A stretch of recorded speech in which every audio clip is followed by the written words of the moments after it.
Alright, as I've been moving into a new flat, the Archon hunt came out along with the Veilbreaker quest. I got to experience the quest and Archon hunt missions on day one, and I had no idea what to expect. So today, I'll be running over the mechanics of the Archon hunt missions. So starting off with the complete basics, the Archon hunt tab will give you a similar experience to the sortie missions, as you'll be met with 3 missions of increasing difficulty, with the third mission being the Archon battle. Let's start off with the mission levels. So for the first mission, you'll be fighting against level 135 enemies, for the second, you'll fight against level 140 enemies, and for the Archon hunt, you will be put against level 150 enemies.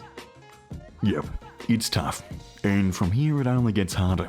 So the enemies themselves have some modifiers, such as having 100% increased health and shields, which can max out at 300% depending on how many squad members you're playing with. And to add to the difficulty, there's an increased Eximus spawn rate. Creating further issues for you, the Archon hunt playlist gives you 1 chance at surviving. What this means is that you can be revived, however, if you die, then you die permanently. This is an exceptionally tough modifier, especially with the Archon assassination, so make sure you bring a tank frame, or at least a frame with some survivability. To add to the restricted respawns modifier, your bleed out timer is reduced with each time you are revived, which caps at a minimum of 5 seconds. And finally, the last issue you might encounter is the use of a gear wheel. The 2 restrictions applied to the gear wheel you use are cooldown to the use of consumables, such as energy restore pads, and the inability to use spectres or on-call crew. Although there is a vast list of challenges to overcome in the Archon hunt playlist, there are a few modifiers that can give you a helping hand. Starting with Warframe and weapon buffs.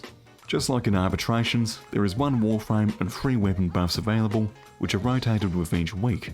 I would recommend trying to use the Warframe buff, as there aren't many weapon buffs that would be helpful to you, as the weapons you'll want to use are quite specific. However, the buffs are as follows. You can get a 300% ability strength and 500% health bonus to the chosen Warframe, and you can get a 300% damage buff to the weapons. With each week, the Warframe and chosen weapons are completely random, but with the buffs out of the way, let's look at the Archon fight itself.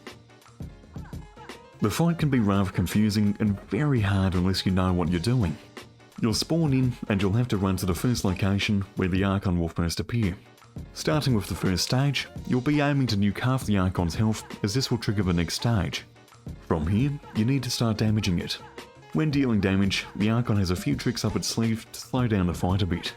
But I'll make a separate video on how to defeat the Archons as they're released in rotation. So keep an eye out for Archon Boreal, as they're coming up next. When you've dealt enough damage, you'll need to target the 2 deacons. These enemies are marked with locations on the map, and when you get there, you'll have to kill them and steal their veils, bringing them back to the gate, which will be marked on the map once the deacons are killed.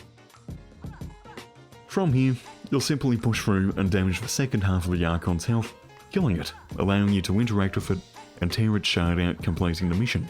But that's it. That's an insight on how the new Archon Hunt playlist operates.